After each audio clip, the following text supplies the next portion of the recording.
Hello everyone. तो कैसे हैं आप लोग? आई होप आप सभी लोग ठीक होंगे और अपनी अच्छे से पढ़ाई कर रहे होंगे। तो हम बात कर रहे थे बीएमएस सेकंड प्रॉफ में रोग निदान पेपर 2 की। तो इसमें हमने काफ़ी चैप्टर कंप्लीट कर लिए हैं। तो आज हम देखने वाले हैं चैप्टर नंबर 17, जिसमें आज देखेंगे हम ज्वर रोग, जो कि काफ़ी इंपॉर्टेंट है, जिसमें काफ़ी प्रॉबिलिटी होती है एग्जाम में क्वेश्चन आने की।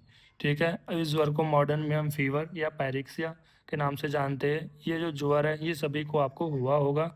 ठीक है, ये जो ज्वर होता है ये आपके जन्म के, जब आप जन्म लेते हो तब भी आपको होता है, और जब आपकी मृत्यु होती है तब भी आपको देखने को मिलता है ज्वर। ये आचार्य चरक ने ऐसा कहा है। ठीक है, और आचार्य चरक ने ऐसा कहा है, मतलब ऐसा आपको देखने को भी मिलता है कि जब भी कोई न्यूबॉर्न बेबी होता है तो उसके आप बॉडी का टेम्परेचर को देखना थोड़ा ज़्यादा मिलता है, और जब व्यक्ति की डेथ हो रही होती है तब उस टाइम पे आपको टेम्परेचर मेजर करना या हाथ लगाओगे तो फील भी हो जाएगा आपको। तो उस टाइम पे जो बॉडी का टेम्परेचर वो ज़्यादा होता है, यानी ज्वर देखने को मिलता है। ठीक है, अब देखो ये जो ज्वर है ये हम चरक निदान स्थान 1 के अंदर भी देख चुके हैं। अगर आपने चरक निदान स्थान के अंदर ये देखा होगा चैप्टर जो मैंने आपको पढ़ाया है, ठीक है, तो इसके अंदर आपको बहुत हेल्पफुल मिलने वाली है, बहुत हेल्पफुल होगा आपके लिए। अगर आपने अभी तक नहीं देखा है तो कोई बात नहीं, आप क्या कर सकते हो, रोग निदान के अंदर इस चैप्टर को कवर करके आप चरक निदान स्थान के अंदर भी उस चैप्टर को कवर कर सकते हो। जैसे अभी आप आप चरक पढ़ लो पहले, इसके बाद इस चैप्टर को कर सकते हो। इस चैप्टर करने के बाद आप चरक ने दानिस्तान 1 के चैप्टर को कंप्लीट कर सकते हो। बस मेरा यही है कि आप इन दोनों को चैप्टर को एक साथ करो। ठीक है, दोनों की वीडियो मैं बना चुका हूँ, तो इससे क्या होगा, आपकी अच्छी पकड़ बन जाएगी ज्वर पे।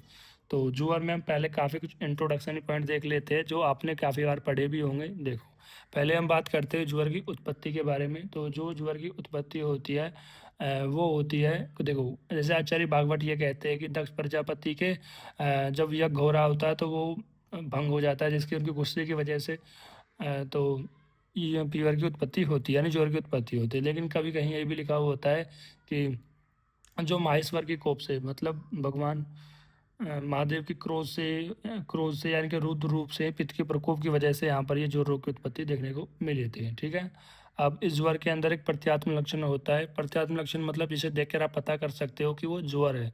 ठीक है, जैसे कि संताप, जिस भी व्यक्ति की बॉडी में आपको संताप देखने को मिलेगा वानी, यानी कि हम कह सकते हैं उसे ज्वर है। ठीक है, संताप क्या है, एक प्रत्यात्म लक्षण है। तो जो ज्वर होता है वो आपके रस रस रोतस की मुख्य व्याधि देखने को मिलती है। अभी ज्वर के अंदर आपको तीनों दोष की इन्वॉल्वमेंट होती है, वात पित्त कफ, जैसे वातिक ज्वर, पित्तिक ज्वर, कफा ज्वर आपने देखे होंगे। तो यानी यहाँ से आप पता कर सकते हो उनमें तीनों दोष की इन्वॉल्वमेंट भी देखने को मिलती है। अब इस ज्वर को रोगों का राजा भी कहा गया है। ठीक है, तो देन देन इसके बाद हम यहाँ पर देखते हैं कि ये जो ज्वर होता है ये क्या होता है कि आपके जन्म के पश्चात भी देखने को मिलता है, और मृत्यु हो रही तब भी आपको ज्वर प्रेजेंट होता है। ठीक है, और इस ये ज्वर होता कैसे है, मतलब इसकी संप्राप्ति क्या, बेसिकली शॉर्ट में बताऊँ तो ये जो हमारा अग्नि होती है, ठीक है, जो हमारा पित्त का जो स्थान होता है वहाँ से पित्त या अग्नि निकलती है। ठीक है, और अग्नि निकल कर पूरी बॉडी में फैल जाती है, जिसकी वजह से जो आम की उत्पत्ति हो जाती है, क्योंकि अग्निमंद हो गई। जैसे अग्नि है, जैसे मैं आपको बताऊं, देखो, जैसे आचार्य चरक मानते हैं जो हमारे अग्नि का स्थान होता है वो अमाशय होता है, अमाशय। ठीक है, जबकि आचार्य सुश्रुत मानते हैं जो अग्नि का स्थान होता है वो गृहिणी में होता है। ठीक, कहीं से भी मान लो, चलो यहाँ से मान लो, यहाँ से मान लो, जहाँ से भी अग्नि निकली है ये अग्नि निकल के आपकी जैसे ये शाखाएँ है तो इनके अंदर चली गई है या पूरी बॉडी में फैल गई है। तो यहाँ क्या हुआ, यहाँ अग्नि की ज़रूरत थी लेकिन यहाँ अग्नि नहीं रही, पूरी बॉडी में फैल गई। और जब भी कोई आहार आएगा तो अग्नि कैसी, अग्निमंद है, तो आहार को अच्छे से पाचन नहीं कर पाएगी, और यहाँ पर क्या होगा, आम उत्पत्ति होगी। और आम उत्पत्ति क्या करेगा, कहीं ना कहीं स्रोतों में अवरोध करेगा। और जब भी स्रोतों अवरोध होगा तो वो क्या करेंगे, यहाँ पर जो स्वेद व स्रोतस है तो उनमें अवरोध उत्पन्न कर देंगे। और जब स्वेद व स्रोतस में अवरोध उत्पन्न हो जाएगा तो उस ज्वर के अंदर क्या हो जाता है, स्वेद व स्रोतस में अवरोध होने की वजह से स्वेद की उत्पत्ति नहीं होती है। ठीक है, जब ये आपने सुना भी होगा कि अगर स्वेद निकलने लग गया है तो बुखार कम होने लगा है। जब भी हम पैरासीटामोल लेते हैं यानी पीसीएम लेते हैं या कालपोल लेते हैं, जो भी दवा लेते हैं, तो वो क्या करती है, आपको सबसे पहले स्वेट निकालती है, पसीना निकालती है, यानी जो स्वेद व स्रोतस में जिसमें अवरोध हो गया था आम की उत्पत्ति वजह से, तो वो क्या करती है, पसीना निकालती है, जिसकी वजह से आपको जो फीवर है वो कम होने लग जाता है। यानी कि हर एक डिजीज़ को आप कहीं ना कहीं आयुर्वेद से रिलेट कर सकते हो। ठीक है, तो इस तरह से, और जब स्वेद नहीं निकलता है तो वह फिर क्या हो जाता है, हमें ज्वर हो जाता है। तो ये एक छोटी सी इसकी संप्राप्ति है, और भी अच्छे से इसको हम आगे भी देखेंगे। तो अभी और एक कोडिशन भी आई थी अगर आपको याद हो, तो वो छोटी सी कोडिशन थी, देह इंद्रिय मन संतापी सर्व रोगज अग्रज वाली। तो क्या थी कि जो आपकी देह है, मतलब आपका जो देह, ठीक है, शरीर है पूरा आपका, और जो इनके अंदर इंद्रिया होती है, ठीक है, मन होता है एंड संतापी, इन सभी के अंदर क्या होता है, जो बॉडी का टेम्परेचर कहीं ना कहीं ज़्यादा होता है। या आप ऐसे कह सकते हो कि जो आपके शरीर की, आपकी इंद्रियों पर, आपकी मन की कहीं ना कहीं विकृति देखने को मिलती है। ज्वर के अंदर तीनों ही कैरागरी में पीड़ित रहते हैं, विकृति होती है बॉडी के टेम्परेचर के बढ़ने की वजह से, ठीक है। और एक और बताया गया है सर्व रोगज अग्रज वाली, मतलब सभी रोगज में क्या होता है, अग्रज होता है, यानी कि मतलब जितनी भी जो शारीरिक व्याधियाँ होती है तो सबसे पहले उनमें ज्वर रोग की उत्पत्ति होती है, ठीक है। मतलब जितनी भी आपकी व्याधि थी शारीरिक, उनमें सबसे पहले आपकी जो ज्वर था उसकी उत्पत्ति हुई थी, इसलिए बोला गया है सर्व रोगज अग्रज, ठीक है भाई। जब आपको मान लो आप कोई भी व्याधि नहीं थी तो सबसे पहले आपको ज्वर ही तो हुआ था, तो इसलिए बोल दिया गया सर्व रोगज अग्रज, मतलब सभी रोग में सबसे पहले होने वाला, ठीक है। तो फिर इसको सर्व रोग अग्रज बलि भी बोलते हैं। बलि क्यों बोलते हैं? क्योंकि इसके द्वारा आपको अनेक विकार या अनेक विकार लक्षण रूप में मिलते हैं, ठीक है, ठीक। तो आप ऐसे भी कह सकते हो कि बहुत सारी व्याधियाँ जिनके अंदर आपको ज्वर देखने को मिलता ही है, ठीक है, तो इसलिए बोला गया बलि, यानी सभी के अंदर कहीं ना कहीं आपको देखने को मिल रहा है। और जो ज्वर की चिकित्सा बताई गई है वो कैसी बताई गई है, वो इसकी दूसरी चिकित्सा बताई गई है, मतलब चिकित्सा करने में वो कठिन होता है, ठीक है। ठीक है, तो इतना ही काफ़ी है। तो काफ़ी कुछ मैंने आपको इंट्रो पॉइंट बता दिए हैं, जिसमें मैंने आपको ज्वर के बारे में बताया कि जो ज्वर होता है इसकी उत्पत्ति महेश्वर के कोप से हुई है, मतलब भगवान, जो भगवान शिव थे उनको गुस्से, उनके गुस्से की वजह से, उनके कोप की वजह से आपको यहाँ पर ज्वर देखने को मिला था, ठीक है। क्यों मिला था? कहीं ना कहीं उसकी वजह से पित्त का प्रकोप हुआ, और पित्त के प्रकोप की वजह से ज्वर की आपको उत्पत्ति देखने को मिली। देन इसका जो प्रत्यात्म लक्षण होता है वो संताप है, यानी संताप अगर आप किसी की बॉडी में देखते हो तो वहाँ पर आप ज्वर की तुलना कर सकते हो, मतलब ज्वर कह सकते हो। और जो ज्वर होता है वो रसवस रुतस की व्याधि होती है, ठीक है। और इसके अंदर तीनों दोष की इन्वॉल्वमेंट होती है, बेसिकली पित्त दोष का ज़्यादा इन्वॉल्वमेंट होता है, ठीक है। और यहाँ पर ज्वर को रोगों का राजा भी बोला गया है, और जन्म और मरने के पश्चात भी आपको ज्वर देखने को मिल ही जाता है, ठीक है। और संप्राप्ति मैंने बता ही दिया है कि अमाशय के अंदर जो अग्नि होती है उसे निकालकर संपूर्ण शरीर में फैला देती है, जिसकी वजह से जो आर्क अच्छे से पाचन नहीं हो पाता है, तो कहीं ना कहीं आम की उत्पत्ति होती है जो स्रोतों में अवरोध उत्पन्न करता है, वो ज्वर की उत्पत्ति करती है, ठीक है। देन इसके बाद कुछ और भी पॉइंट है कि इसमें तीनों दोष इन्वॉल्वमेंट होते हैं, या फिर सर्व रोगज अग्रज बली होता है, या फिर देह इंद्रिय मन संतापी को ये विकृत करने वाला होता है इनकी बॉडी को, ठीक। इतने आपको कुछ बेसिक्स पॉइंट है जो आपको ये थोड़े बहुत पता होने चाहिए। देन इसके बाद हम निरुक्ति की बात करते हैं। निरुक्ति में क्या है? जो शरीर में ऊष्मा की वृद्धि कर जलन की अनुभूति कराए वह ज्वर होता है। देखो, मतलब जो आपके शरीर में ऊष्मा की वृद्धि करा रहा है, कहीं ना कहीं आपके बॉडी के टेम्परेचर को बढ़ा रहा है, और जलने की अनुभूति कराए, मतलब बर्निंग की ऐसे फील कराए आपको, तो वही क्या होता है? ज्वर होता है। देखो, ज्वर सभी को हुआ होगा, सभी को पता है जब ज्वर होता है तो आपकी बॉडी का टेम्परेचर बढ़ जाता है, ठीक है। देन निदान क्या बताया गया? स्नेहन स्वेदन आदि कार्यों के मिथ्या रूप में होने से। देखो, जो स्नेहन स्वेदन है वो अच्छी तरह से ना होए। अभी अच्छी तरह से ना होने का क्या मतलब है यहाँ पर? जैसे मान लो अ, जैसे स्नेहन स्वेदन, मतलब अगर आपने अच्छे से स्नेहन नहीं कराया, जैसे स्नेहन कराने के बाद ठंडा किसी ने पानी पी लिया तो अच्छे से स्नेहन नहीं हो पाया, या स्नेहन कम मात्रा में कराया, या किसी का क्रूर कोष्ठ था, आपने कम दिन तक स्नेहन कराया, जितना उसकी बॉडी के लिए वमन कराने के लिए चाहिए था उतना नहीं कराया। स्वेदन अगर आपने ज़्यादा करा दिया या कम करा दिया, या फिर जैसे पंचकर्म में वमन है, विरेचन है, ठीक है, उनके लिए आपने पर्याप्त स्नेहन स्वेदन नहीं कराया तो वमन का भी अच्छा रिजल्ट नहीं मिले, कहीं ना कहीं मिथ्या ही होगा, ठीक है। तो अविघात से, श्रम से, मतलब इंजरी की वजह से, कमजोरी की वजह से, क्षय से, विष से, साथ में तथा ऋतु के परिवर्तन की वजह से, देवता और गुरु के अभिशाप की वजह से, मन के काम क्रोध आदि रूप अभिसंग से, और अप्रज्ञाता तथा प्रजापति स्त्रियों के मिथ्या आहार विहार से, ठीक है। तो ये सारे निदान बताए गए हैं, ठीक। आप कोई भी निदान इनके अंदर से लिख सकते हो। देखो, संप्राप्ति काफ़ी इंपॉर्टेंट है। तो ज्वर की वो संप्राप्ति है जो आपको सभी के अंदर आपको याद होनी चाहिए, ठीक है। तो निदानों के सेवन से जो पित्त प्रधान त्रिदोष प्रकोपित होते हैं, जो कि क्या करते हैं, रस धातु से मिलकर पक्ति स्थान में अग्नि को बाहर निकाल देते हैं। तो क्या बताया गया है कि जो पित्त प्रधान त्रिदोष प्रकोपित हुए, ये त्रिदोष क्या करेंगे? रस धातु से मिलेंगे। रस धातु से मिलने के बाद जो पित्त स्थान से अग्नि थी, मतलब अग्नि कहाँ पर थी आपकी? आप मास्य में थे, अग्रहणी पे, जहाँ पर भी वो अग्नि थी वहाँ से उसको निकाला गया, और उस दोषों की ऊष्मा तथा जठराग्नि की ऊष्मा से संपूर्ण देह ऊष्मा को बढ़ा देते हैं। तो क्या करते हैं, उस दोष ने उन दोषों जो बढ़े हुए दोष थे, ठीक है, उन्होंने आपके अग्नि को निकाला और अग्नि को निकाल कर पूरे संपूर्ण शरीर में फैला दिया, जिसकी वजह से आम की उत्पत्ति हुई। आम की उत्पत्ति हुई, वो आम दोष के साथ मिल गई, आम दोष के साथ मिल गई और वहाँ पर स्रोतो अवरोध हुआ। कौन से स्रोतस को अवरोध हुआ? श्वेत वह स्रोतस को अवरोध हुआ, जिसकी वजह से संपूर्ण शरीर में ऊष्मा फैली हुई है। श्वेत वह स्रोतस में अवरोध हो रहा है, श्वेत की उत्पत्ति नहीं हो रही है। तो इससे हम क्या कह रहे हैं, ज्वर की उत्पत्ति देखने को मिल रही है। दोष की बात करते हैं तो पित्त प्रधान त्रिदोष प्रकोपित है। दूष्य की बात करते हैं तो रस धातु ही यहाँ पर दूष्य देखने को मिलती है।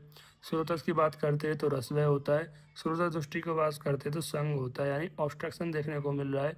अग्नि अधिष्ठान की बात करते हैं तो मंद है। साध्य साध्य बढ़ते बाद साध्य, मतलब सभी का ज्वर मोस्टली ठीक ही हो जाता है अगर एक जनरल रूप से बात करते हैं तो।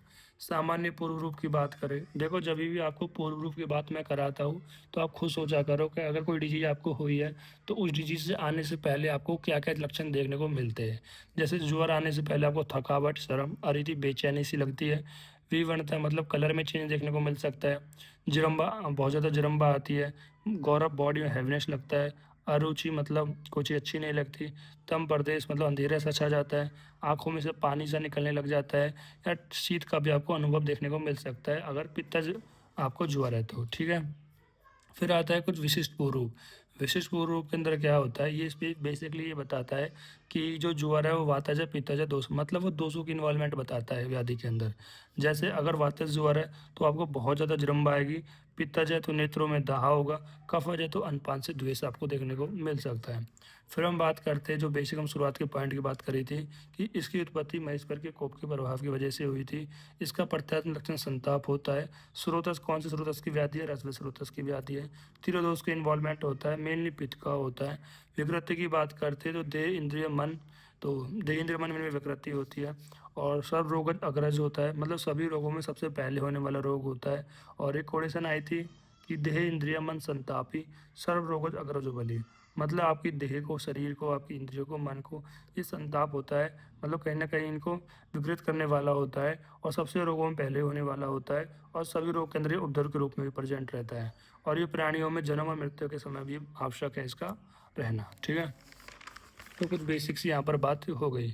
फिर इसके भेद की बात करते हैं। भेद काफ़ी काफ़ी इम्पोर्टेंट है। देखो, होता है द्विविध भेद, एक होता है विषम ज्वर, एक होता है धातुगत ज्वर, ठीक है। तो अब द्विविध भेद से कह रहा है कि एक होता है, पहला आता है इसमें अधिष्ठान भेद से कि जो ज्वर हुआ है वो शारीरिक ज्वर है या मानसिक ज्वर है, ठीक है। ठीक, प्रकृति भेद से सौम्य है या अग्नि है। वेग अनुसार अंतर्वेग है, बहिर्वेग है। ऋतु के अनुसार प्राकृतिक है, वैकृत है। साध्य, साध्य के आधार पर साध्य है, असाध्य ज्वर है। उत्पत्ति के आधार पर निज है या आगंतुज है। अब निज के अंदर सात आते हैं। देखो निज क्या होता है, जिनमें दोष विकृत होते हैं, ठीक है। पहले दोष का इन्वॉल्वमेंट होता है तब जाके क्या कुछ होता है बाद में, जैसे कि वात पित्त कफ, वात पित्त, वात कफ, पित्त कफ और तीनों दोष, तो इस प्रकार से सात होते हैं। आगंतुज के अंदर चार होते हैं, अभिघातज, अभिसंगज, अभिचारज और अभिशापज, ठीक है। देन इसके बाद हम बात करते हैं विषम ज्वर की। विषम ज्वर पांच प्रकार का होता है। देखो संतत, सतत, अन्यगेशु, तृतीयक और चतुर्थक, ठीक है। देन धातुगत वही आपकी जो सात धातु होती है, तो रक्तगत, रसगत, रक्तगत, मांसगत, मेदगत, अस्थिगत, मज्जागत और शुक्रगत। फिर ज्वर के सामान्य लक्षण है, भाई जब भी आपको ज्वर होता है तो आपके श्वेत का अवरोध हो जाता है, बिल्कुल ठीक है। बॉडी का टेम्परेचर बढ़ जाता है, बिल्कुल ठीक है। पूरी बॉडी में पेन होने लगता है, बिल्कुल ठीक है। तो ऐसे ये सामान्य लक्षण है, और अगर आपको और भी लक्षण ध्यान आता है जब भी ज्वर होता है तो वो भी लिख सकते हो, ठीक है। देन इसके बाद हम बात करते एक एक लक्षण के बारे में। जैसे हमने बात करी कि अधिष्ठांश के भेद से, मतलब कि स्थान के भेद पर शारीरिक ज्वर होगा, मानसिक ज्वर होगा, इनकी बात करते हैं। जैसे शारीरिक ज्वर में क्या होता है, जो ज्वर पहले शरीर में उत्पन्न होता है उसे हम शारीरिक ज्वर कहते हैं, ठीक है। अब बाद में बेशक वो मानसिक में बदल जाए तो वो बात अलग है। जैसे हम जानते हैं शारीरिक व्याधियाँ से मानसिक व्याधियाँ हो सकती है और मानसिक व्याधियाँ से शारीरिक व्याधियाँ हो सकती है। अगर आपको, अगर आप मान लो कि फिजिकली कोई इंजरी है, ठीक है, फिजिकली इंजरी है, उसकी वजह से अगर आप कोई काम नहीं कर पा रहे हो तो कहीं ना कहीं वो आपको मेंटली इफेक्ट करती देखने को मिलेगी। फिर होता है मानसिक ज्वर। मानसिक ज्वर में क्या होता है, मानसिक ज्वर पहले मन में उत्पन्न होता है तथा निम्न लक्षणों से युक्त होता है। जैसे वे कहते हैं मन का विकृत होने की वजह से, अरिति, बेचैनी होना और गलानी, अप्रसन्नता, ठीक है, अगर ये चीज़ आपको है तो कहीं न कहीं मानसिक ज्वर के देखने को मिल सकती है। फिर आता है प्रकृति भेद से। अब प्रकृति भेद से सौम्य होता है और आग्नेय होता है। सौम्य की बात करते हैं तो सौम्य के अंदर होता है कि जो वात एंड कफ से उत्पन्न ज्वर उष्ण पदार्थों के सेवन की इच्छा से युक्त हो। ठीक है, तो याद रखना भाई सौम्य ज्वर है। अब सौम्य ज्वर में पित्तदोष की तो इन्वॉल्वमेंट होगी नहीं, तो वात और कफ दोष की होगी, क्योंकि दोनों के यहाँ शीत गुण प्रदान रहता है। और दूसरा सौम्य ज्वर है तो उष्ण खाने की इच्छा होगी। अब आग्नेय ज्वर है तो आग्नेय ज्वर के अंदर वात और पित्त की इन्वॉल्वमेंट देखने को मिलेगी, कफ की इन्वॉल्वमेंट देखने को नहीं मिलेगी। और इसके अंदर उष्ण खाने की या उष्ण आग्नेय है तो शीतल खाने की इच्छा होगी। तो ये होता है आपका आग्नेय ज्वर। फिर हम बात करते हैं वेग अनुसार। तो वेग अनुसार एक होता है अंतर्वेग, एक होता है बहिर्वेग। अंतर्वेग बहिर्वेग के अंदर क्या होता है कि मतलब जो आपका इंटरनल ज्वर होता है वो क्या करेगा, अंतर्दाह अधिक तृष्णा। ठीक है, अंतर्दाह अधिक तृष्णा मतलब वो क्या करेगा, अंतर्दाह करेगा और अधिक उसकी प्यास वजह से लगेगी, मतलब इंटरनल बर्निंग सेंसेशन देखने को मिलेगी और बहुत ज़्यादा प्यास देखने को मिलेगी। ठीक है, और इसमें प्रलाप और भ्रम और अस्वेद मतलब स्वेद का ना आना, भ्रम आना और दोष व्यचति अति निग्रह। ठीक है, देखो अगर मैं बात कहूँ कि अगर कोई आपका अपना आपको धोखा दे तो तब ज़्यादा पीड़ा होगी, या कोई बाहर वाला ज़्यादा पीड़ा दे तब ज़्यादा होगी। तो ऑब्वियसली बात है, जब कोई आपका अपना होगा, आपका कोई फ्रेंड होगा, आपका कोई दोस्त होगा, ठीक है, रिलेटिव होगा, ठीक है, अगर वो आपको यहाँ पर ज़्यादा धोखा देता है तो तब ज़्यादा आपको पेन होगा। तो इस तरह से ध्यान रखना, अंतर्वेग ज्वर के अंदर जो पीड़ा होती है, जो सिम्टम्स होते हैं वो ज़्यादा देखने को मिलते हैं एज रिस्पेक्टिव टू बहिर्वेग ज्वर के। ठीक है, बहिर्वेग ज्वर में क्या होता है, इसमें थोड़े सिम्टम्स कम देखने को मिलते हैं। इसमें क्या है, संतापो अभिअधिक्यम ब्रह्मा, मतलब इसमें कह रहा है कि जो एक्सटर्नल बॉडी है उसमें संताप देखने को मिलेगा। देन उसके बाद तृष्णा आदि लक्षणों का मृदु होना, जो ये आदि जो लक्षण होते हैं, ठीक है, वो थोड़े कम देखने को मिलेंगे। देन इसके बाद हम बात करते हैं ऋतुओं के अनुसार। ऋतु के अनुसार क्या होते हैं, एक प्राकृतिक ज्वर, एक विपरीत ज्वर। अब इनके नाम से आप समझने की हमेशा कोशिश किया करो, मतलब जो प्राकृतिक के अनुसार हो, जैसे शरद, जैसे हम बात करते हैं वर्षा, वर्षा में वात का प्रकोप हो रहा है और वर्षा में वात का प्रकोप हो रहा है, वातिक ज्वर हो रहा है तो प्राकृतिक है। शरद में अगर पित्त का प्रकोप हो रहा है तो यहाँ पर प्राकृतिक है। अगर हम बात करते हैं बसंत में कफ का प्रकोप हो रहा है तो कफज ज्वर हो रहा है तो भी प्राकृतिक है। लेकिन इनके विपरीत हो रहा है तो वैकृत है। ठीक है, लेकिन इसमें एक एक्सेप्शन भी आता है, जैसे यहाँ देखो शर ऋतु में पित्त का प्रकोप हो रहा है तो पैतृक ज्वर होता है, शादी है। वसंत में कफ का प्रकोप हो रहा है तो कफज ज्वर हो रहा है तो सुख शादी है। लेकिन वर्षा ऋतु में अगर वात प्रकोप हो रहा है, वातिक ज्वर हो रहा है तो ये कैसा होता है, कृष शादी होता है। थोड़ा एक्सेप्शन की तरह आप ध्यान रख सकते हो। काल अर्थात ऋतु के अनुसार प्रकोपित दोषों के कारण उत्पन्न ज्वर हो जाते हैं। वैकृत ज्वर काल स्वभाव के विपरीत दोषों के प्रकोप से उत्पन्न ज्वर वैकृत ज्वर कहे जाते हैं, कृष साध्य होते हैं। जितने भी वैकृत ज्वर होते हैं वो कृष साध्य होते हैं। अगर मैं ये कहूँ कि बसंत ऋतु में कफ का प्रकोप है लेकिन ज्वर आपको पित्तज हो गया तो वो कैसा होगा, वो कृष साध्य होगा। ठीक है, अगर मैं बात करता हूँ शर ऋतु में पित्त का प्रकोप होता है लेकिन मैं कहता हूँ आपको वातज ज्वर होता है तो वो भी कैसा होगा, कृष साध्य होगा। ठीक है, देन उसके बाद हम बात करते हैं साध्य असाध्य के बाद में, साध्य और असाध्य के बारे प्रकार से। मतलब साध्य ज्वर मतलब ऐसा ज्वर जो जिनके उपद्रव ज़्यादा न हो, दोष कम इन्वॉल्वमेंट हो।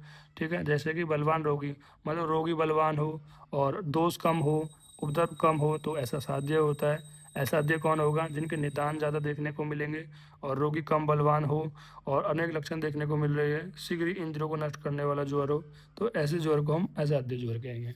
ठीक है, समझ रहे हो बात को। देन इसके बाद हम बात करते हैं उत्पत्ति के आधार पर निज ज्वर की और आगंतुक ज्वर की। ठीक, तो निज ज्वर के अंदर पहले हम बात करते हैं कि जैसे हमारा वातिक ज्वर है। अब देखो वातिक ज्वर है तो आप मोस्टली वातिक लक्षण लिख सकते हो। ठीक है, जैसे वेबतू क्या होता है, ट्रेमर्स वगैरह, शरीर में कंपी होना, विषम वेग ज्वर वेग का फैलना, निश्चित ना होना, वृद्धि तथा हानि। मतलब विषम वेग, कभी आपको ज्वर ज़्यादा हो सकता है, कभी आपको ज्वर कम हो सकता है। कंठ ओष्ठ का सूख जा सकते हैं, निद्रा नाश हो सकती है, छींक का रुक जाना, मुख का विरसतना मतलब टेस्टलेसनेस हो जाना, जो आपका जो मल है वो बिल्कुल रुक जाना, ऑब्स्ट्रक्शन हो जाना, सूख जाना। क्यों, क्योंकि वात का गुण क्या होता है, सुखाने का होता है, तो मल वगैरह भी सूखे हुए देखने को मिल सकते हैं। देन इसके बाद हम बात करते हैं पित्त ज्वर की। तो पित्त ज्वर के अंदर क्या है कि तीव्र वेग युक्त ज्वर हो, अतिसार हो, निद्रा की कमी हो, वमन हो, मूर्छा श्वेत प्रवृत्ति हो, धात तृष्णा हो, नेत्र मल मूत्र पीत वर्ण के हो। फिर हम कफज ज्वर की बात करते हैं। तो कफज ज्वर के अंदर शरीर गीले कपड़े से ढका हुआ प्रतीत होता है, मतलब ऐसा लगता है जैसे आपको किसी ने कोई कपड़ा भिगो के आपको ऊपर डाल दिया है। आलस्य रहेगा, मुख मीठा सा रहेगा, मलमूत्र श्वेत वर्ण का देखने को मिलेंगे, शरीर में जकड़ाहट देखने को मिलेगी। फिर आता है वातज पित्त ज्वर। तो वातज पित्त ज्वर के अंदर क्या हो जाता है कि आपको देखो दोनों के लक्षण आ जाएंगे, तृष्णा आ जाएगी, मूर्छा, भ्रम, दाह, निद्रण, इस तरह से आप बता देना। सन्निपातज के अंदर आप बता सकते हो छन्ने, दाह, छन्ने से था। कभी आपको बॉडी में बर्निंग सेंसेशन लगने लगेगी, कभी आपको बॉडी बिल्कुल ठंडी लगने लगेगी। ठीक है। अस्थि संधि शिरोरुजा, आपकी जो अस्थियां संधियां इनमें रुजा देखने को मिलेगी, नेत्रों में आंसू देखने को मिलेंगे। ठीक है। कर्ण कर्ण में शब्दों का ना होने पर सब सुना, और ऐसे आपके कर्ण में कुछ ना कुछ आवाज़ें आपको सुनाई देने को मिल सकती है। सन्निपात ज्वर में साध्या साध्या की बात करते हैं। अगर देखो ये दोषों में के अवरुद्ध होने से, अग्नि के नष्ट होने से और समस्त लक्षण उत्पन्न हो रही है, तो ये कैसे होते हैं? असाध्य होते हैं। ठीक है। अगर हम बात करते हैं सन्निपात ज्वर में साध्य और असाध्य, सन्निपात ज्वर कहने का यहाँ पर क्या मतलब है कि जो ज्वर है इसमें तीनों दोष की इन्वॉल्वमेंट है, और इनके अंदर अगर आपको ये लक्षण मिल रहे हैं कि दोष अवरुद्ध हो गए, रुक गए, ऑब्स्ट्रैक्ट हो गई है, अग्नि बिल्कुल नष्ट हो गई है, और जितने भी लक्षण होते हैं ज्वर के वो देखने को मिल रहे हैं, तो ऐसे हम सन्निपात ज्वर को असाध्य बोलेंगे। ठीक। देन इसके बाद हम बात करते हैं आगंतुक ज्वर की। अभी हमने बात करी थी निज ज्वर की। ठीक है। तो हमने वात के लक्षण देखे, पित्त के देखे, कफ के देखे, वात पित्त के देख लिए। उसी तरह से हम वात पित्त के साथ वात कफ के भी लिख सकते हैं, दोनों को मिला के, और वात पित्त कफ के भी हमने देख लिया है। ठीक है। अब हम बात करते हैं आगंतुक के। देखो निज ज्वर में क्या होता है कि जो ज्वर होता है वो आपके दोषों के इन्वॉल्वमेंट की वजह से हो रहा है, मतलब कहीं ना कहीं निदानों के सेवन करने की वजह से आपके दोष वो प्रकोपित हो रहे हैं, तब जाके आपको ज्वर हो रहा है। लेकिन आगंतुक के अंदर क्या है कि आपके डायरेक्टली दोष इन्वॉल्वमेंट नहीं हो रहे, जैसे किसी गुरु ने साथ दे दिया तो उसकी वजह से ज्वर हो गया। ठीक है। कोई चोट लग गई, इंजरी लग गई, उसकी वजह से ज्वर हो गया, तो इस तरह से आता है इसमें आगंतुक, जिसमें डायरेक्टली दोषों का इन्वॉल्वमेंट नहीं होता है। ठीक है। तो ऐसे 4 प्रकार के ज्वर होते हैं, अभिघातज, अभिसंगज, अभि अभि अभिचारज और अभिशापज। इनको एक एक करके हम देखते हैं। जैसे पहला आता है हमारा आगंतुक ज्वर। आगंतुक ज्वर में क्या होता है कि पहले आता है ब्रह्म कारणों से उत्पन्न होने वाले ज्वर को आगंतुक ज्वर कहते हैं। मतलब यहाँ पर कारण क्या है, इसमें बाहरी कारण से उत्पन्न होने वाला ज्वर है वो आगंतुक ज्वर। निज के अंदर क्या है कि वो अंदरूनी कारण थे। आगंतुक वेग प्रथम शरीर में पीड़ा उत्पन्न करते हैं, तत्पश्चात वात पित्त प्रदान की असुविधा उत्पन्न करते हैं। मतलब ये क्या बताया जा रहा है, जो भी चीज़ आगंतुक होती है वो पहले शरीर में पीड़ा पहुंचाएंगे, देन उसके बाद वो वात पित्त कफ की विषमता उत्पन्न करते हैं। जैसे मैं एक नॉर्मल बात करता हूँ निज और आगंतुक, मैं ज्वर की बात नहीं कर रहा, मैं केवल निज रोग और आगंतुक रोग की बात कर रहा हूँ। जैसे मान लो आगंतुक रोग में क्या है, जैसे अगर रोग में किसी का एक्सीडेंट हो गया है, तो एक्सीडेंट में क्या हुआ है, उसका पूरा रक्त क्षय हो गया है, पूरा रक्त क्षय हो गया है, मतलब पूरा रक्त का लॉस हो गया, ब्लड लॉस हो गया है। तो पहले क्या हुआ, इसको शरीर में पहले पीड़ा हुई। पहला क्या हुआ, अगर एक्सटर्नली कारण था, उसका एक्सीडेंट हो गया, रक्त का क्षय हो गया। उसके बाद जब रक्त क्षय हो गया तो आपका पित्त प्रकोप हो रहा है, पित्त की कमी हो रही है, तो उसके बाद दोषों की इन्वॉल्वमेंट हो रही है। तो इसी तरह से भी यहाँ पर आगंतुक ज्वर के अंदर कि इसमें जो भी कारण होगा वो एक्सटर्नल कॉज होगा, देन उसके बाद आपके शायद बात जो वेग है, जो दोष है उनका इन्वॉल्वमेंट देखने को मिल सकता है। समझ रहे बात को?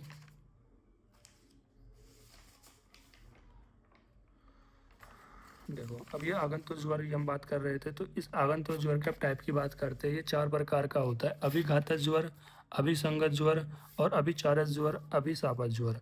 अभिघातज, घातज नाम से सुनो, घातज मतलब कहीं ना कहीं घात हो गया। ठीक है, इंजरी हो गई, जैसे कि किसी के शस्त्र से, मिट्टी के ढेले में गिरने से, इनकी भी जो ट्रॉमेटिक इंजरी की वजह से जो हो रहा होता है अभिघातज। तो इसके अंदर क्या है, वात और रक्त प्रदान है। भाई रक्त निकल रहा है ना, तो वात और रक्त प्रदान ध्यान रखना कि इसके अंदर जो दोष इन्वॉल्वमेंट होता है वो वात और रक्त प्रदान है। ठीक है। देखो पहले जो आपको क्या हुआ था, पहले तो आपको यही तो हुआ था, एक्सटर्नल कॉज भी पहले आपको, देन उसके बाद उसका इन्वॉल्वमेंट होता है। अभी संघर्ष के अंदर क्या है, भाई क्रोध की वजह से भूत वगैरह लग गए कहाँ, ठीक है, तो इनकी वजह से ज्वर होता है। तो इसके अंदर क्या होता है, वात और पित्त प्रकोप प्रधान रहता है, वात और पित्त। अभिचारज और अभिसंगत दोनों के अंदर त्रिदोष प्रकोप रहता है। और इनके अंदर क्या है, अभिचारज के अंदर वही तांत्रिक वगैरह, विधि वगैरह, इनसे उत्पन्न जो होता है। अभिशापज के अंदर वही ब्रह्मा, जो ब्रह्मांड हो गए, गुरु हो गए, कोई बड़े लोग हो गए, तो उनके साप की वजह से जो ज्वर होता है वो अभिशापज हो जाता है। नाम से क्लियर, अभिशापज मतलब ऐसा ज्वर जो किसी के सांप की वजह से हो रहा है। अभिचारज मतलब ऐसा ज्वर जो किसी की गतिविधियों से हो रहा है, जैसे कि तांत्रिक ने किसी या विधियों से दे दिया। अभिसंगत मतलब वो कहीं किसी की संगति में आने की वजह से, जैसे कि आप किसी भूत की संगति में आ गए, ऐसी चीज़ों के। और अभिघातज मतलब घात की लगे, ट्रॉमेटिक इंजरी की वजह से। फिर आगे देखते हैं हम, हमारा एक आम ज्वर होता है, एक पश्चिमान ज्वर होता है, एक निराम ज्वर होता है। मतलब एक आम ज्वर है, जब ये कैसा ज्वर होता है, मतलब कि इसमें जो आपका आहार है वो अच्छे से डाइजेस्ट नहीं हुआ है, उस आम की वजह से जो ज्वर हुआ है। पच्यमान ज्वर मतलब जो आपका जो आहार था वो डाइजेशन हो रहा था उस टाइम पे जो ज्वर हो रहा। निराम मतलब कि जो आपका डाइजेशन कंप्लीट हो गया है उस टाइम पे ज्वर होना। कि दोषों की साम, पच्यमान व निराम स्थिति को आधार पर ज्वर होना। जैसे पहला होता है साम ज्वर, मतलब ऐसा ज्वर जो आपका अनडाइजेस्ट फूड की वजह से हुआ है। उसके लक्षण आपको अरुचि, अविपाक, हृदय का शुद्ध ना रहना, तंद्रा, आलस्य, निरंतर निरंतर ज्वर बने रहना, दोषों का बाहर ना निकलना। ठीक है, निरंतर ज्वर का बना रहना, दोषों का बाहर ना निकलना। ठीक है, तो ऐसे ज्वर को हम साम ज्वर यहाँ पर कहते हैं। देन उसके बाद आता है पच्यमान ज्वर। पच्यमान ज्वर के अंदर क्या होता है, तीव्र वेग ज्वर होता है। मतलब इसमें जो ज्वर ज्वर का वेग होता है वो बहुत तेज होता है, मतलब हाई फीवर इसमें देखने को मिलता है। प्यास बहुत ज़्यादा देखने को मिलती है, भ्रम देखने को मिलता है, मल की प्रवृत्ति देखने को मिलती है और उत्क्लेश आदि। भाई वेग ज़्यादा मिल रहे हैं तो वेग के अंदर क्या है, आपके जो मल के वेग हो, बुखार का वेग हो, ज्वर का वेग हो, ये ज़्यादा ही देखने को मिलेगा। देन इसके बाद निराम ज्वर है। तो निराम ज्वर के अंदर क्या है कि जब आपका जो डाइजेशन कंप्लीट हो चुका है तो क्षुधा, कृशता, शरीर में लघुता, तीव्रता में कमी, दोषों की प्रवृत्ति देखने को मिलेगी। ये ज्वर का 8 दिन में ठीक हो जाता है। मतलब जो निराम ज्वर होता है वो बेसिकली 8 दिन में ठीक हो जाता है। अगर 8 दिन में वो ज्वर ठीक नहीं हो रहा है तो वो निराम ज्वर नहीं होगा। फिर आता है पुनः आवर्तक ज्वर। भाई नाम से क्लियर है कि पुनः आवर्तक मतलब कोई चीज़ फिर से आ रही है। ठीक है, अभी कोई चीज़ ठीक हो गई लेकिन वो फिर से आ गई। ऐसे ज्वर मुक्ति के लक्षणों, ज्वर मुक्ति के लक्षणों के उपस्थित होने पर दुर्बल व्यक्ति यदि जरावस्था में अथवा ज्वर के समाप्त हो जाने पर यदि ज्वर में वर्जित आहार विहार का त्याग नहीं करता है तो फिर से ज्वर पुनः उपस्थित हो जाता है। देखो पुनः आवर्तक ज्वर क्या होता है। पुनः आवर्तक ज्वर मतलब कि वो जो ज्वर का फिर से आना, जैसे कि अभी मान लो किसी पे कोई पेशेंट था, उसके अंदर अभी ज्वर ठीक हुआ है। ज्वर ठीक होते ही उसका क्या है कि उसने बोला कि 5-7 दिन हो गए मैंने कुछ अच्छा बाहर का खाया नहीं है, तेल पकौड़े, चाय, बिस्किट कुछ नहीं खाए, चलो आज बाहर का अच्छे से खाते हैं, मैं तो ठीक तो हो ही गया हूँ। तो हुआ क्या भाई, वो ठीक तो हो गया लेकिन उसकी अग्नि अभी कैसी थी, मंद थी। मंद अग्नि थी, वो सभी को पचा नहीं पाएगी। अब सभी को नहीं पचा पाएगी, उसने खाए बढ़िया मोमोज खाए, बर्गर खाया, पिज्ज़ा खाया, चाउमीन खाई, तो उसमें क्या हुआ, उन्होंने फिर से क्या कर दिया, अग्नि मंद थी। अग्नि मंद थी तो उस आहार का अच्छे से पाचन नहीं होगा। तो वो क्या करेंगे, स्रोतों अवरोध करेंगे, आम की उत्पत्ति करेगी। जो आम उत्पत्ति है वो किसको, कौन से स्रोत इसको अवरोध करता है, सूरज व स्रोत उसको अवरोध करेगा। और सब सूरज व स्रोत अवरोध हो जाएगा देन फिर से उसके बाद ज्वर की उत्पत्ति आपको देखने को मिल जाएगी। उसे हम बोल रहे हैं यहाँ पर पुनः आवर्तक ज्वर। ठीक है, तो यही बताया गया है कि ऐसा व्यक्ति जो ज्वर के लक्षणों से मुक्त हो गया हो, लेकिन या तो वो बहुत बूढ़ा हो या फिर अभी बेशक ज्वर के समाप्त हो जाने पर ही, मतलब या फिर वो बिल्कुल ज्वर के समाप्त हो जाने पर ही वर्जित आहार को खाता है तो वह फिर पुनः उसको ज्वर देखने को मिल जाएगा। अब इसके लक्षण क्या है, सप्तु, गलानी, पांडु, कंडु, अरुचि और कृच्छ्राद्य होता है। ठीक है, देन इसके बाद हम बात करते हैं विषम ज्वर के बारे में। ठीक है, देखो अभी तक हमने किसकी बात करी, अभी तक हमने बात करी यहाँ पर निज और आगंतुज की। ठीक है, निज और आगंतुज की, इसमें एक और आ गया पुनः आवर्तक, इसको हमने अलग से देख लिया। अब हम बात करेंगे विषम ज्वर की, जो 5 प्रकार का होता है, संतत, सतत, अन्य, तृतीय व चतुर्थ, काफ़ी इंपॉर्टेंट है। देखो अब विषम ज्वर क्या होता है, जो ज्वर कभी शीतपूर्वक कभी धापूर्वक शरीर में उत्पन्न हो, जिसके उत्पन्न होने, बढ़ने या शरीर स्थिर रहने का समय भी निश्चित ना हो तथा वेग में भी विषमता हो। ठीक है, इसे विषम ज्वर कहते हैं। एक्चुअली में विषम ज्वर क्या होता है, मतलब इसमें कभी तो आपका बॉडी का टेम्परेचर बहुत ज़्यादा बढ़ जाएगा, कभी बहुत ज़्यादा कम हो जाएगा। ठीक है, दूसरा दूसरा क्या पॉइंट है, कभी आपको यहाँ पर कभी आपके बॉडी में बिल्कुल ठंड लगने लग जाएगी। ठीक है, और कभी आपके बॉडी को अब बिल्कुल शरीर में उष्णता लगने लग जाएगी, कभी आपको बॉडी ठंडी लगेगी, कहीं गर्म लगेगी। ठीक है, और मतलब ये कभी भी स्थिर नहीं होता है, मतलब कभी भी बढ़ सकता है, कभी भी कम हो सकती है। कभी ठंडी खाने की इच्छा कर रही हो, गर्म खाने की इच्छा कर रही है, आपकी बॉडी बिल्कुल ठंडी हो गई, कभी आपकी बॉडी गर्म हो गई। मतलब जिसका पैटर्न कैसा है, जैसे कभी बढ़ रहा है, कभी कम हो रहा है, फिर बढ़ रहा है, फिर कम हो रहा है, मतलब ऐसा कोई पैटर्न नहीं है। ठीक है, ऐसा कोई अपोजिट ऐसा कुछ पैटर्न है, कम बढ़ रहा है, कम बढ़ रहा है। ठीक है, देन कुछ ऐसा ही ग्राफ आता है, इसे विषम ज्वर कहते हैं। इसकी संप्राप्ति की बात करते हैं तो निदानों का सेवन करने से अल्प बल युक्त अल्प दोष ज्वर मुक्त दोष, मतलब जो अल्प दोष ज्वर मुक्त दोष में मिथ्य आहार विहार के धातु है सम। देखो कभी कभी क्या होता है कि आपने निदानों का सेवन करा लेकिन वो निदान कैसे थे, अल्प बल वाले थे, मतलब कमजोर थे, इतने बलवान निदान नहीं थे कि वो ज्वर की उत्पत्ति करे। ठीक है, मतलब निदान तो सेवन कर लिए लेकिन इनसे कम निदान थे। भाई कम निदान थे तो कल्प दोष को तो कम दोषों को ही यहाँ पर प्रकोपित कर पाएंगे। ठीक है, लेकिन जब कम दोषों को प्रकोपित करते हैं और उसके बाद वो फिर से मिथ्या आहार विहार का सेवन कर लेते हैं तो वो क्या कर लेंगे, वो धातु इनकी वैसे में हो जाएगी। देखो तो यहाँ पर जो लीन दोस्त है, जो दोस्त पहले छिपे हुए थे, उनका पुनः प्रकोप हो जाएगा। एक्चुअली मैं कहना क्या चाह रहा हूँ, मैं ये कहना चाह रहा हूँ कि जैसे अभी मान लो कि आप निदानों का सेवन कर रहे हो। कैसे निदान? ऐसे निदान जो आप में ज्वर की उत्पत्ति करें। अभी लेकिन आप बहुत कमज़ोर एक माइल्ड निदान का सेवन कर रहे हो। आप थोड़ा बहुत ही उल्टा सीधा खाना खा रहे हो, मिथ्या आहार विहार कर रहे हो, ठीक है? तो उससे क्या होंगे, थोड़े ही दोष इन्वॉल्वमेंट होंगे। दोस्त उतने ज़्यादा इन्वॉल्वमेंट नहीं होंगे कि वो व्याधि को उत्पन्न करें, ठीक है? तो अभी वो व्याधि को उत्पन्न नहीं कर पाएंगे, लेकिन एक टाइम बाद वो धीरे धीरे क्या है, हमारी बॉडी में प्रकोपित हो रही है, ठीक है? प्रकोपित हो रही है, ठीक है? मान लो कि अगर ज्वर को करने को इनको करीब करीब 50% होना था, ठीक है? लेकिन थोड़ी सी निदान का सेवन कराया तो वो भी 25% इन्वॉल्वमेंट है, ठीक है? और एक टाइम बाद क्या हुआ, धीरे धीरे धीरे अल्प दोष हमारी बॉडी में प्रकोपित हो रही है, हो रही है, हो रही है। और एक टाइम हमने आपने गलत मिथ्या आहार विहार का सेवन कर लिया, तो वो क्या होगा, मतलब वो डायरेक्टली क्या हो गए, और ज़्यादा बढ़ गए, ठीक है? डायरेक्टली और ज़्यादा बढ़ गई, तो इससे क्या होगा, वो जो लीन दोषों का पुनः प्रकोप होता जाएगा। मतलब वे दोष जो छिपे हुए थे, वे दोष जो अभी किसी व्याधि को उत्पन्न नहीं कर पा रहे थे कम निदानों की वजह से, तो उनका फिर से प्रकोपित हो जाएगा, जिसकी वजह से जो रस रक्त धातु है उनमें संचय होने लग जाएगा, इनका इकट्ठा होने लग जाएगा। क्योंकि दोषों का स्रोत कौन सा होता है? रसवय स्रोतस होता है। तो जिसकी वजह से विषम आरंभ क्रियाकाल युक्त ज्वर की उत्पत्ति होगी, ठीक है? विषम आरंभ क्रियाकाल करने का मतलब ये है कि वो कभी सिर में होगा तो कभी बैक में होगा। तो विषम क्रिया मतलब कभी शीत हो रही है, कभी संताप हो रहा है। विषम काल मतलब कभी दिन में बढ़ रहा है, कभी रात में बढ़ रहा है। तो इस तरह से यहाँ पर ये विषम ज्वर की उत्पत्ति देखने को मिलेगी। देन उसके बाद आचार्य चरक और आचार्य सुश्रुत ने इन विषम ज्वर के जो प्रकार होते हैं, इनका स्थान बताया गया है। जैसे बताया गया है, जो सतत ज्वर होता है उसका स्थान रस के अंदर होता है। आचार्य सुश्रुत भी कहते हैं रस के अंदर होता है। सतत का रक्त के अंदर, और अन्य गेसु का, अन्य गेसु का मेद के अंदर, तृतीय का अस्थि और मज्जा के अंदर, चतुर्थ का अस्थि और मज्जा के अंदर, ठीक है? देखो यहाँ पर, और आचार्य सुश्रुत की सीक्वेंस से बता दे, रस रक्त मांस मेद अस्थि मज्जा। अगर आप इनको सीक्वेंस से कर लेना, संतत सतत अन्य केसु तृतीय को चतुर्थक। लेकिन यहाँ पर आचार्य चरक कह रहा है कि रस रक्त मांस को नहीं बताते, ठीक है? मांस को नहीं बताते, वो डायरेक्टली मेद पे आते हैं, अस्थि मज्जा और अस्थि इस तरह से वो बता रहे हैं, ठीक है? तो इस तरह से आपको ये ध्यान रखना है। देन उसके बाद आते हैं हमारा इन्हीं के बारे में देखते हैं, जो लास्ट बचा है हमारा।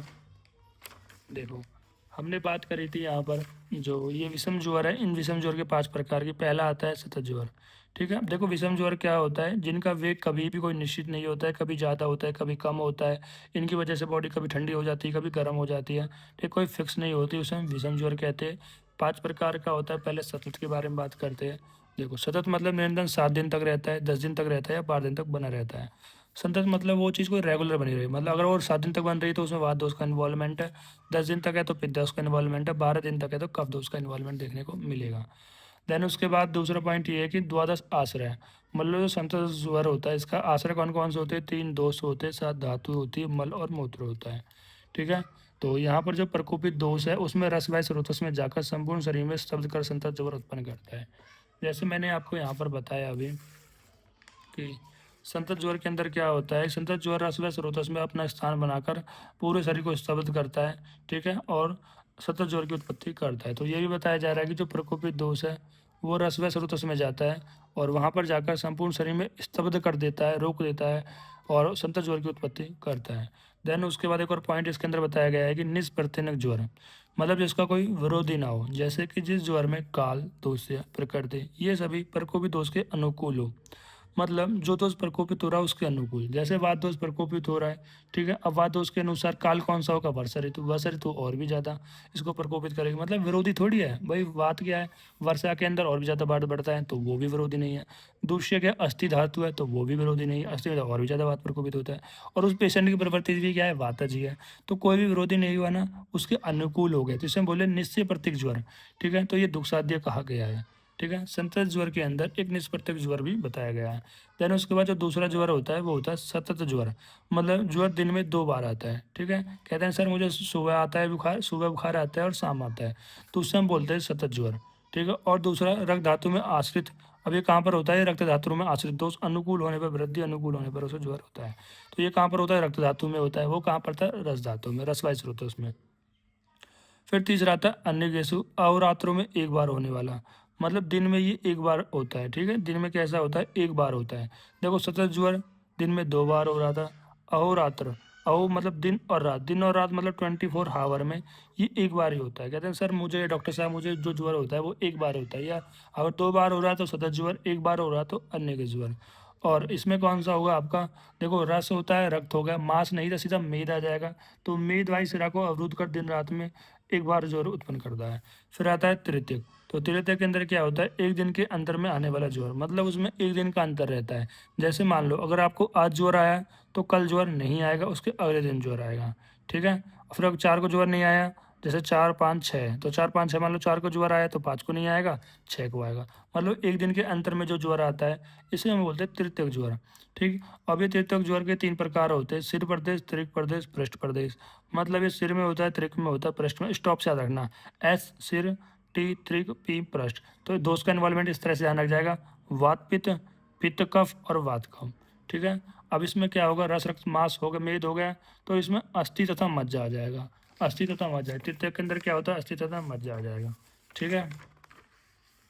देन इसके बाद आता है हमारा चतुर्थक ज्वर। तो चतुर्थक ज्वर के अंदर क्या होता है, 2 दिन के अंतर में आने वाला। यानी अगर आज आपको ज्वर होता है तो ना कल आएगा ना परसों आएगा, उसके अगले दिन ज्वर आएगा। 2 दिन के अंतराल में जो ज्वर होता है इसे चतुर्थक ज्वर होते हैं। तृतीयक के अंदर क्या होते हैं, जो 1 दिन के अंतराल में होता है। मतलब अगर आपको आज ज्वर आ रहा है तो कल नहीं आएगा, परसों ज्वर आ जाएगा। ठीक है, इसे हम तृतीयक ज्वर बोलते हैं। ठीक। देन उसके बाद इसके अंदर क्या होता है, श्लेष्मूल लवण और वातुल लवण 2 प्रकार से। कि श्लेष्मूल लवण में क्या होता है, जंगों को पीड़ित है। देखो श्लेष्मूल लवण, श्लेष्मूल लवण मतलब यहाँ पर कफ है तो उसका अपोजिट जहाँ पर वात का स्थान होता है जंघा में पीड़ित हो रहा है। वातुल लवण जहाँ कफ का होना चाहिए तो वो शरीर इस सिर को पीड़ित करता है। इस तरह से अपोजिट कर लेना। तो इसमें दोष कौन कौन से हो जाएंगे, वही अस्थि और मज्जा में आश्रित होता है। ठीक है। फिर हमारा लास्ट टॉपिक रहता है धातुगत ज्वर के बारे में। देखो धातुगत ज्वर में क्या है, दोषों के अनुसार ज्वर में जो लक्षण उत्पन्न होते हैं वे रस रक्त आदि धातुओं को आश्रित होने पर भी होते हैं। ठीक है।